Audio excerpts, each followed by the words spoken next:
Hello everyone, T. Smith here, and this is my week 4 presentation on differences between public and private sector organizations.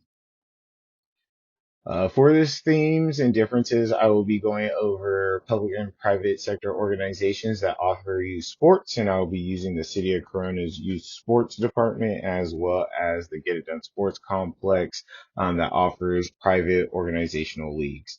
The differences between these organizations, I will use the three themes of obligations, financial authority, and privatization.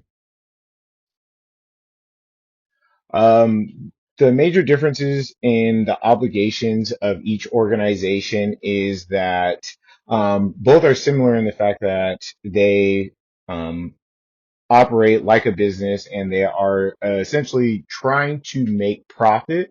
But according to Appleby, it really goes over the difference that the structure when operating that the government has to look at.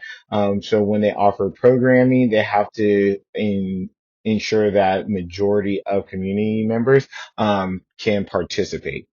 They both start off with a Weber-esque type of system of operating with hierarchies, but they become different when it comes to their inputs and outputs and how they affect their efficiency.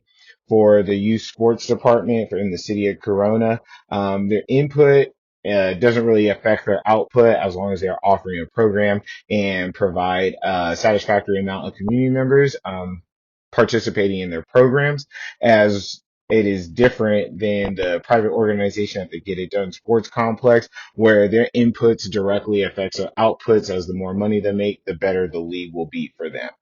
And then according to Taylor, the obligations are different as the Get It Done Sports Complex kind of attempts to have an ever evolving and flexible um, training regimen and setting up other leagues so that way they can maintain relevancy in the market as opposed to the City of Corona's Youth Sports League. They try to find the one best way to offer consistency year in and year out.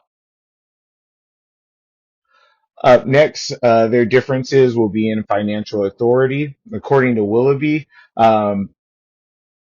they have to take the government or a public sector organization has to take more accountability in how they spend their allocations of funds, as they have to announce their budgets and make it very transparent on where funds are being allocated to. And the private sector organizations actually can move money as they please and what will be most efficient in keeping them relevant in the market. They're also different in their motives for decision making, according to Simon. If we look at public sector organizations, they use bounded rationality as the best, most rational decision. Probably might not be what works best for the organization, as opposed to the private sector organizations. They have to act rationally so they can maintain efficiency and stay relevant in the market. Also, when it comes to financial authority, the public sector organizations have to look at federalism, such as dual federalism, cooperative federalism, every time they decide to make a change. Each change they make has to be operated by a different government head, such as federal, state, or local government, as it can involve grants and budgeting and expectations of finance and input of what they were supposed to make, as opposed to private organizations. They can just, again, make those decisions as they please, which would be more like Limbaum's theory of change. When it comes to privatization, each organization operates differently.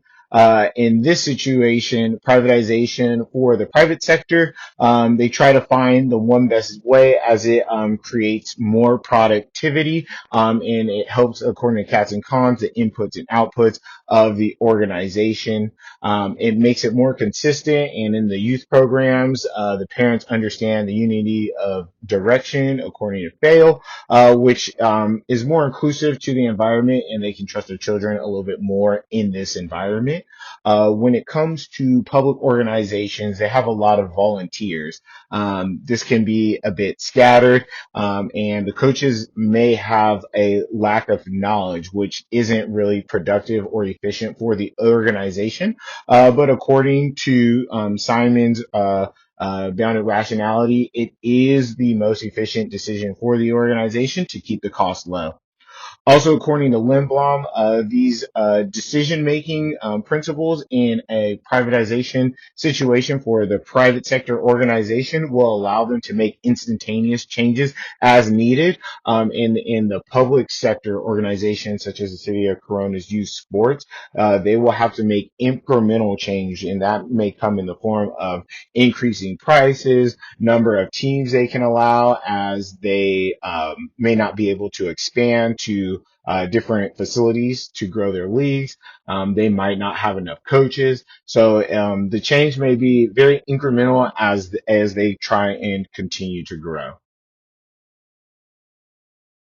This concludes my presentation, and thank you all for listening.